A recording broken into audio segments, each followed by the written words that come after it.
Okay, so we have completed quite a bit of natural law school so far.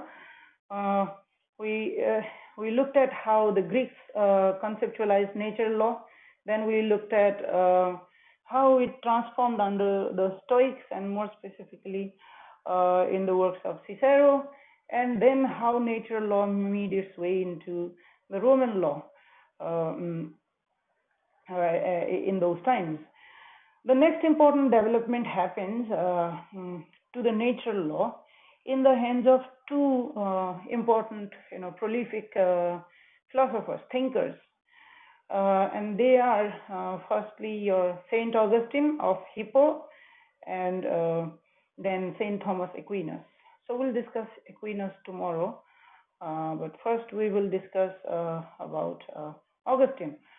Now, the reading that you have from the book that I have suggested, that is Suri Ratnapala, you'll see that a very tiny little portion is dedicated to Augustine and what he had to say about natural law. Another important thing that you guys need to keep in mind is that there is not adequate representation of the views held by Augustine with regard to natural law and its relation to human existence. Okay, the reason is that Augustine has written quite a lot of works. So his real perspective on this issue cannot be understood from just one source. You have to look at multiple sources. So there is an evolution in his ideas. So ultimately, in the book written by him called City of God, you see how his entire idea changes. Okay, the relation, if at all there is natural law, and in what relation human laws are to that natural law. So when you study him carefully, you find that his philosophy is probably the precursor to Hobbesian idea of positive law that he was talking about. Okay, so Hobbes is someone that we study even under natural law because he's a contractarian, but at the same time, he's more of a positivist than someone you attribute natural law to. So, but before him, before Hobbes, in fact, Hobbes's idea, you will see that there's a lot of similarity between his ideas and Augustinian ideas, okay, as it evolved over a period of time. So yes, the next important transition that happens in natural law essentially happens first in the works of Saint Paul. You guys know about him already. Saint Paul made important, contributions to, Christian literature. So, and there are many scriptural, writings attributed to him. So, one of the things that he had said was that natural law can be found even in the hearts of the Gentiles. So, it's not just restricted to God's chosen people, but also in the hearts of others, because everyone's God's creation. So just like Cicero or other Stoics said that there is a continuity of rationality, reason between God and humans. Okay, so he also believed more or less on the same line that God, then God's chosen people, Jews, and then Gentiles, basically non-Jews. They also participate in that order, eternal order, and they are also bound by the natural law. You can find natural law in the nature of the Gentiles as well. So that's something that has happened. But then after that, the most important contribution was from Saint Augustine. Okay, it's him who had done some prolific work in this area. Okay, so he was an aspiring statesman, but he failed in that because of his inclination towards religious studies and all, that he ultimately excelled in this area then as a statesman. But definitely he tried his luck in that. Yeah, and he was educated as well. So anyway, without going into his personal history, so let's look at what his specific contributions are. Okay, Now, Saint Augustine was born in Tagaze in modern day Algeria. Okay, so he's from the northern Africa. Okay, he made some invaluable contribution towards our understanding of natural law and natural laws, relation to human laws. Okay, so the transition that you essentially see here, though, although there are variations, is that uh, that like these Roman thinkers, okay, like those Stoics, okay, these theological thinkers, okay, these religious thinkers also believed in the same kind of, sources of eternal law, okay, and natural law, okay, believed in that order, okay. They more believed in the teleological, ideas, okay. But just the difference that you see here is that, so unlike the Stoics, okay, and more specifically Cicero, who although believed in God, but their God was, uh, a pantheistic God in the sense that they attributed the idea of God to the very nature of the universe, which very laws which govern the universe. Unlike them, the theological thinkers have a personal God who's observant, who readily intervenes in the affairs, okay, of humans. So that's the distinction that you see, okay. So now these theological thinkers, they conceptualize a God who is potent, okay, who's capable of everything, okay, who's omniscient, who knows everything, and then who's a rational creator. So that God is absolutely rational, okay. Now, whether these ideas are compatible or not, I'm not going into all those because those are philosophical questions. Okay. But then this creator who is omnipotent, omniscient, and rational creator is the source of that higher law. Okay. Natural law.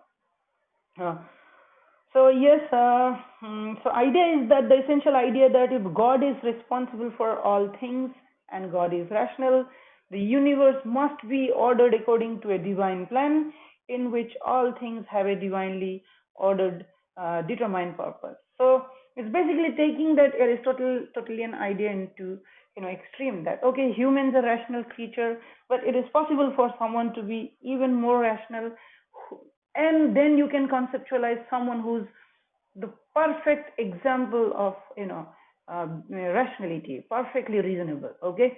And what would that be?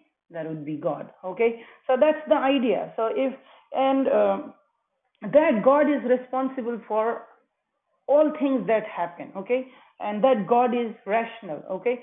So if God is rational, then God must have created a rational, universe that is, ordered according to God's divine plan, okay. And everyone here who inhabit that,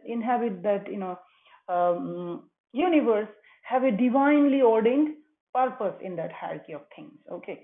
So this is the general shift that you see, okay, that happened um, from the Stoics. Of course, Stoics were also to a certain extent teleological in their approach, and then ultimately you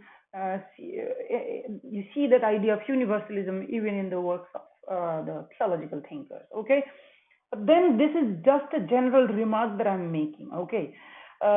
Because you will see quite a bit of variation in how Saint Augustine understood natural law and its relation with human laws, and how Saint Thomas Aquinas understood natural law, and where human law stood in relation to that higher law. Okay, so to be able to understand Augustine, you have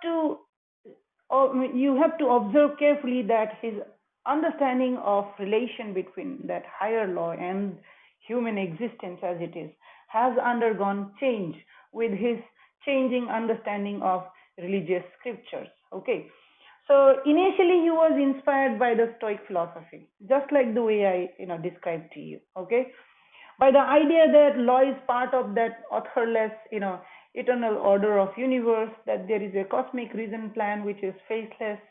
And for Stoics, there was this idea of a single creator.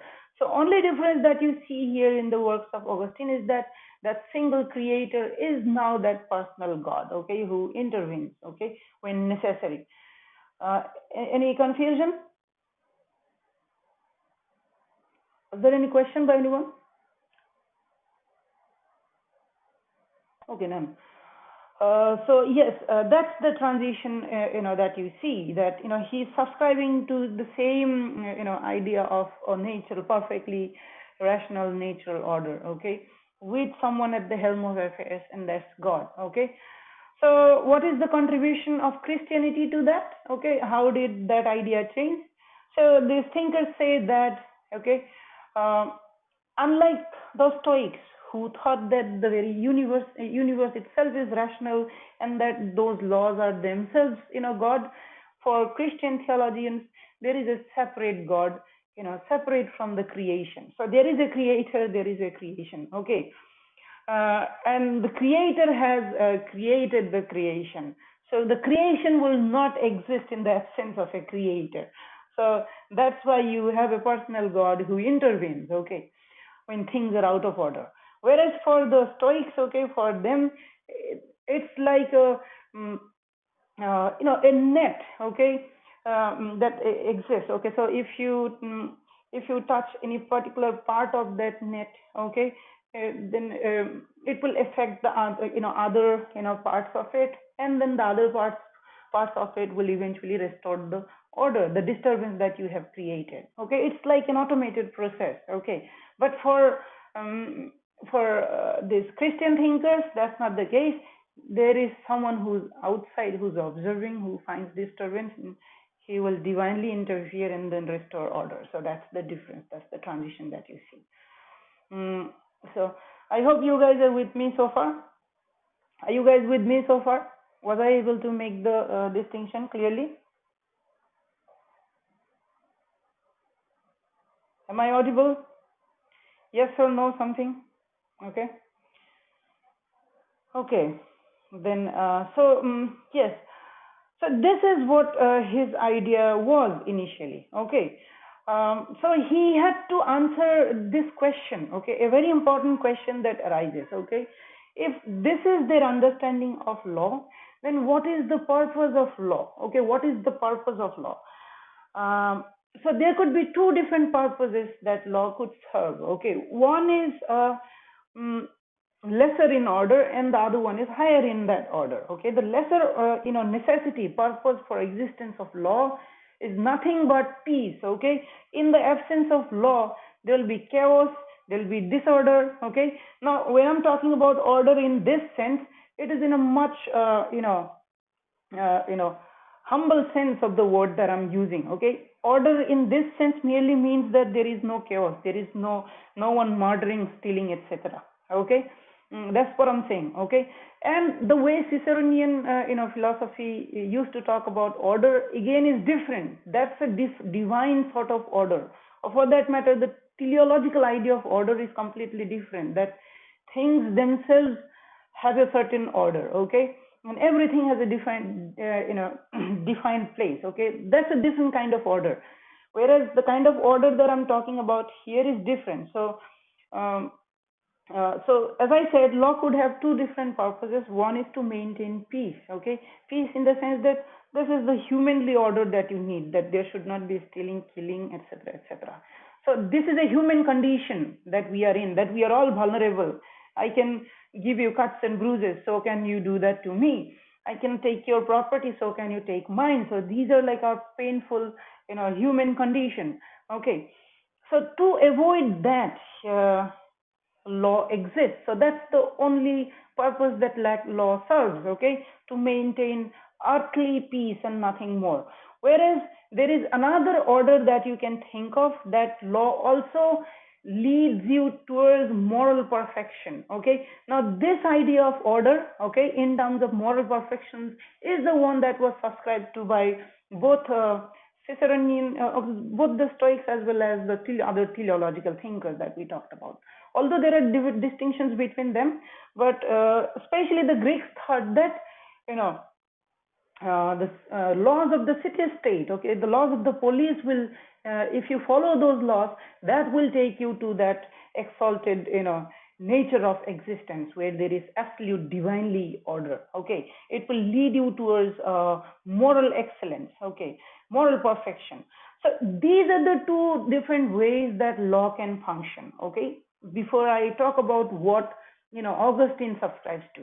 So these are the two different purposes that law could serve. Okay, one is more mundane earthly purpose that it could serve, that is merely maintaining peace and harmony. Okay, so in the absence of law there will be murder, there will be chaos, there will be stealing.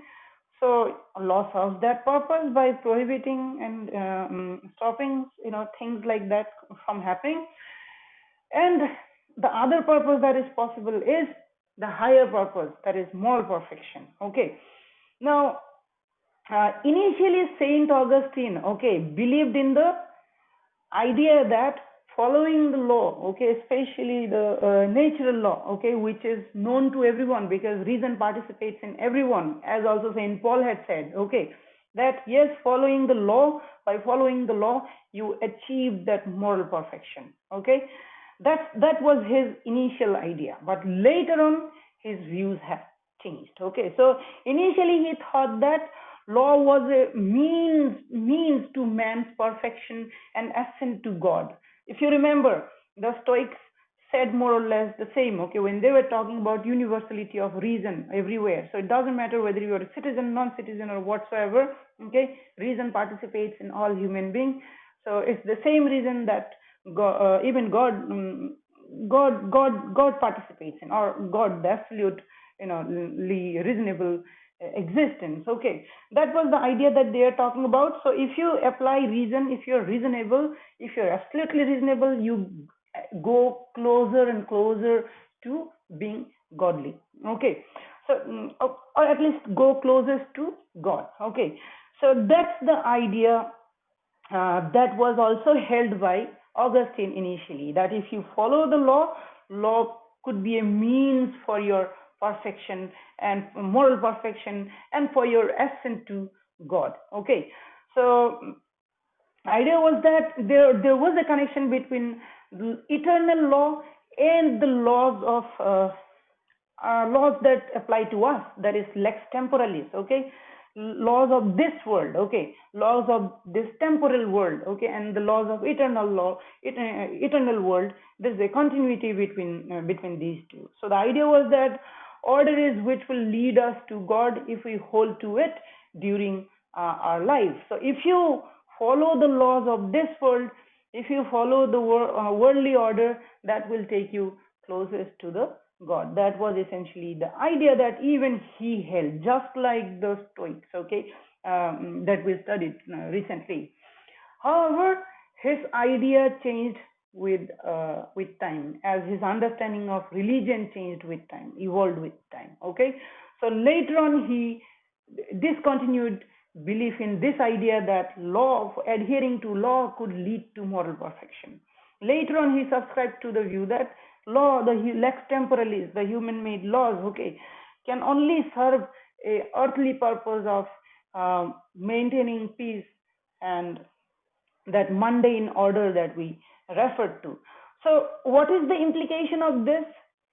Implication is essentially that that doctrine of that idea of lex injusta non est lex is no longer applicable here, because we do not have access to those eternal laws. Okay, because we are corrupted. Okay, we are not capable of having access to that perfect law. Okay, so if we are not able to access that, then there is no question of application of lex injusta non est lex, because you do not know what the just law is. So how can you use any parameter to say that human made laws are which are not in consonance with those eternal laws are not laws at all? You cannot say so.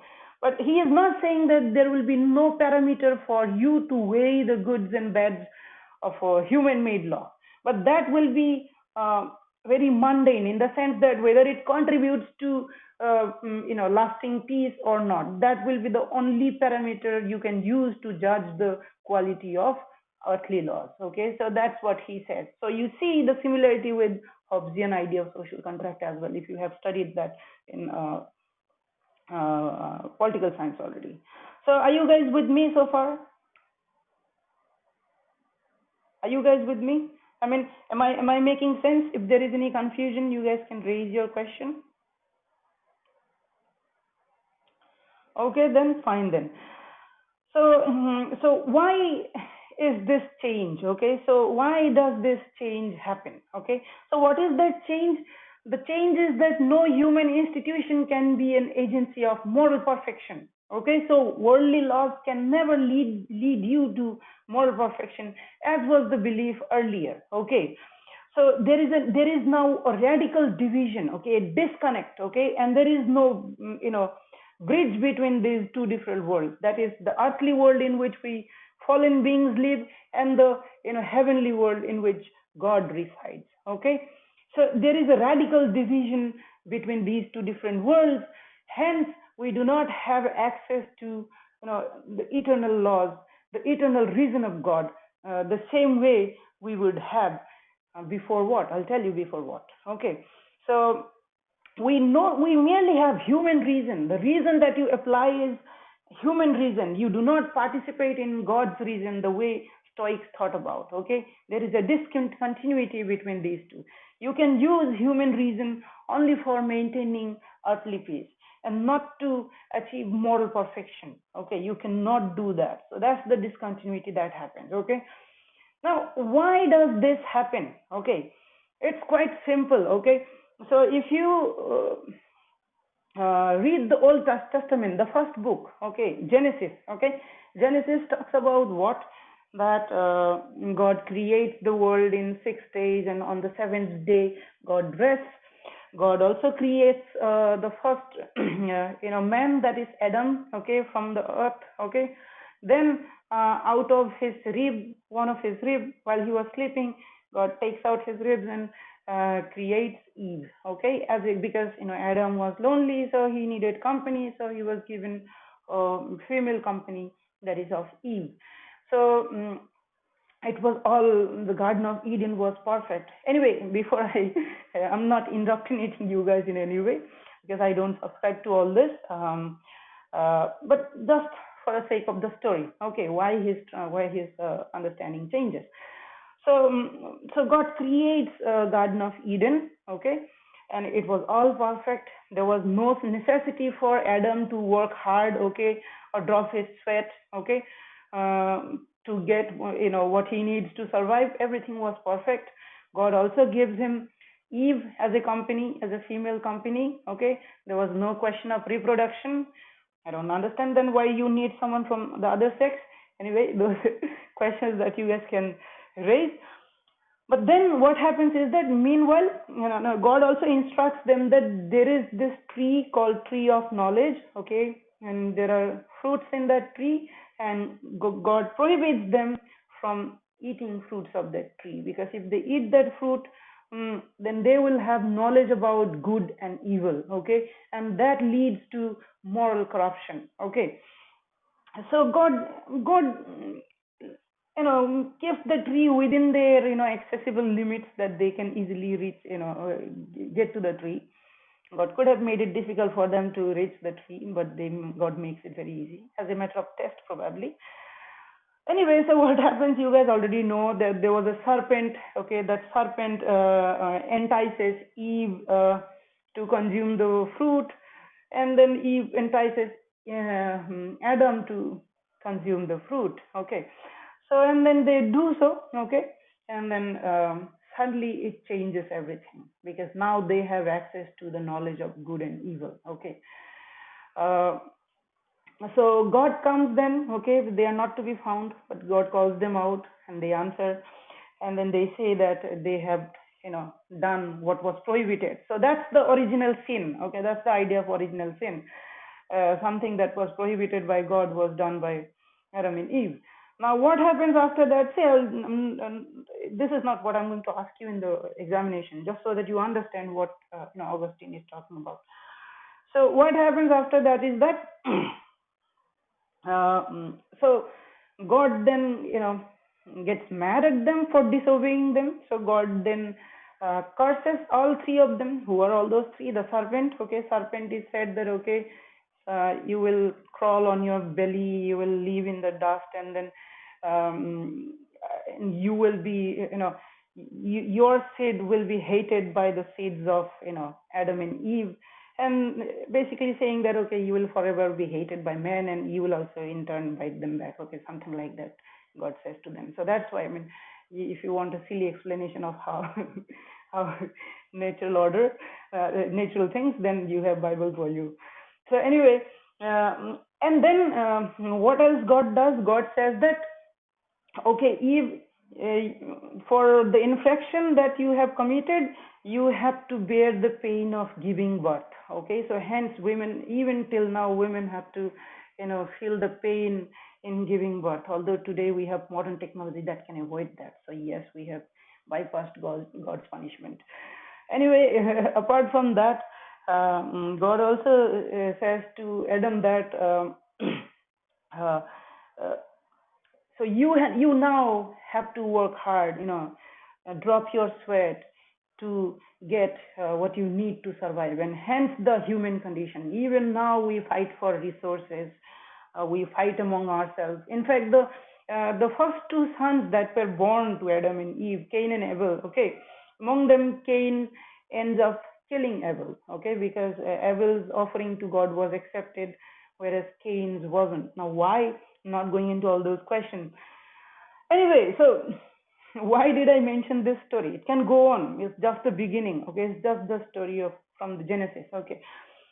Now, why this story? The reason is simple. I was talking about this concept of original sin. Okay, after the original sin was committed by Adam and Eve, man falls from grace. Okay, now men live in a different world and no longer in the Garden of Eden, in which you had a perfect, eternal, blissful life without pain and nothing else. Okay, but now you are in this human condition of suffering, constant suffering and pain, and you have to survive in the middle of that. But then God ultimately says that yes, there is a possibility for you to go back to the heaven. Okay, that possibility is left. Okay, so anyway, so this story is very important. Okay, so prior to the fall, uh, men, I mean, essentially, I'm talking about Adam and Eve because there was no other men, supposedly.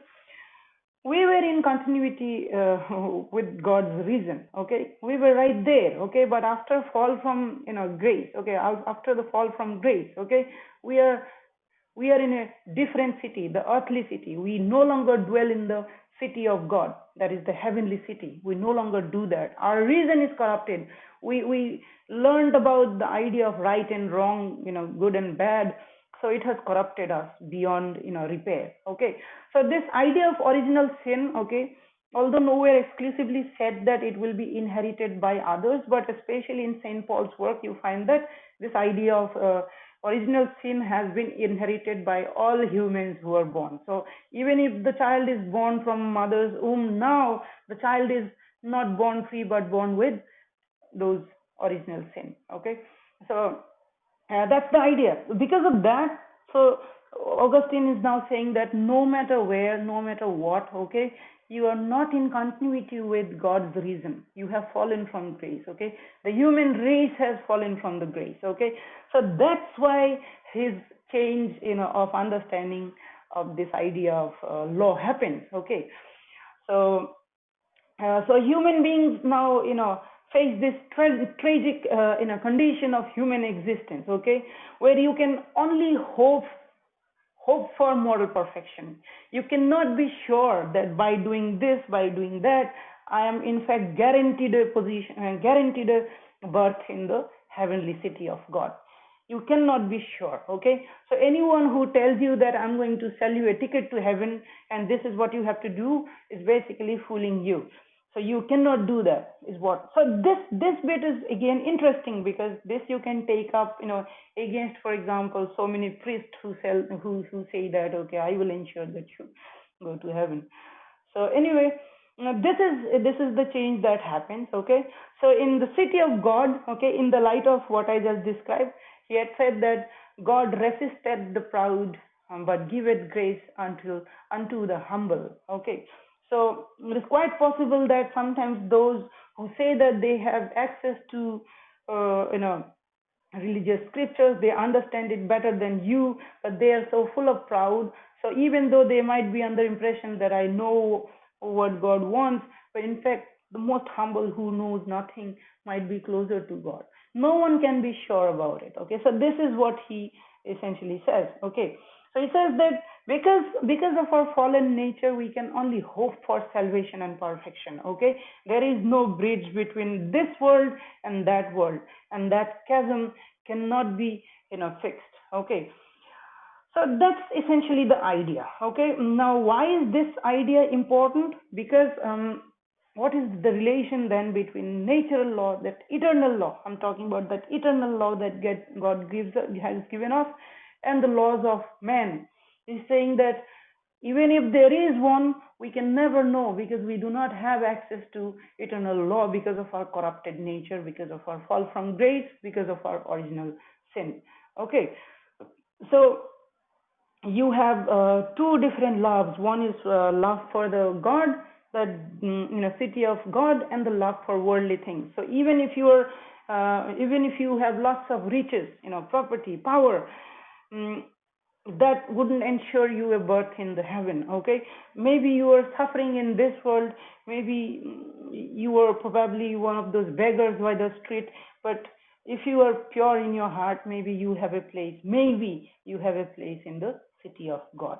So yeah, so now this affects his understanding of human-made laws as well as the civil association that humans create. Okay, so he now denies the view that there is a need for civil association is inherent in man's rational nature. Okay, so this is what the Greeks had said. Okay, that civil association, more specifically the city states. Okay, the police was in fact uh, inherent in humans rational nature. Okay, Augustine denies that. Okay, he's saying that okay, city states are not because it's in the nature of humans. Okay, it's not because of that, but it has a more humble purpose. Okay, the necessity of civil association comes from the fact that humans have fallen.